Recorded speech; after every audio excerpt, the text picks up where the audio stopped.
আপনার বাচ্চার কি ওজন বাড়ছে না, সে নিয়ে কি খুব চিন্তিত আছেন? তাহলে আজকের ভিডিওটা আপনার জন্য। কেন বলছি, কারণ আমিও দুটো বাচ্চার মা, একজন 2 বছর, একজন 5 বছর।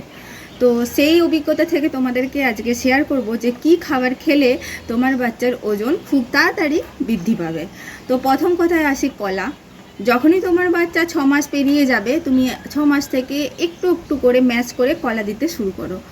দেখবে কলা খেলে বাচ্চার ওজন বাড়বে এবং হাড় দাঁত সব কিছু মজবুত হবে, আর কলাটা খেতেও বাচ্চা খুব ভালোবাসে।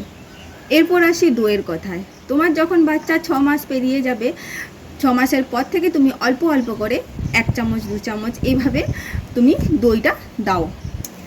এবারে আসি দুধের কথায়।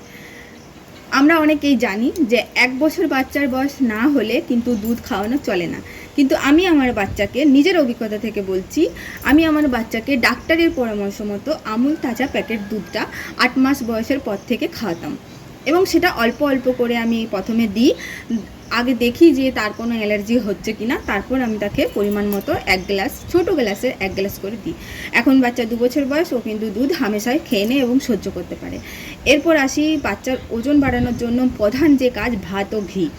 প্রত্যেকবার ভাত যখন ওকে খাওয়াবে সেটার সঙ্গে ঘি, খিচুড়ি যখন খাওয়াবে সেটার সঙ্গে ঘি।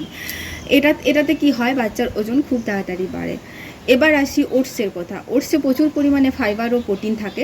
তুমি সারাদিনে একবার ওটস খাওয়াও, সেটা দুধের সাথে মিশিয়ে খাওয়াতে পারো। এবার আসি বাদামের কথা। আমি যেভাবে আমার বাচ্চাকে বাদাম খাওয়াই, আমি কাঠবাদাম, চীনাবাদামটা অল্প দিই, কাজু বাদাম এবং তোমার মাখনা একসাথে ভেজে গুঁড়ো করে রাখি, এবং সেটাকে বাচ্চাকে খাবারের সাথে, যেমন দুধ ওটসের সঙ্গে মিশিয়ে বা দুধের সঙ্গে মিশিয়ে এভাবে খাওয়াই। তো তোমরাও এভাবে ট্রাই করতে পারো। তো এই সব খাবারগুলো অত্যাধিক প্রোটিন থাকে, যার জন্য বাচ্চার ওজন বৃদ্ধি এবং মস্তিষ্কের বিকাশে সাহায্য করে। আরেকটা কথা বলি, তোমরা বাচ্চাকে ডালটা খাওয়াবে। মানে হয়তো প্রত্যেক দিন বাচ্চা খিচুড়ি খেতে চাইবে না, তোমরা কি করবে, ডালটাকে সিদ্ধ করে বাটিতে করে দিয়ে দিবে, ওরা দেখবে খেয়ে নেবে। এবং এক রকমের ডাল না, আমাদের যত রকমের ডাল পাওয়া যায় সেই ডালগুলোকে মিশিয়ে একসাথে ডাল বানিয়ে বাচ্চাকে খাওয়াও। আমি কিন্তু এভাবেই খাওয়াই।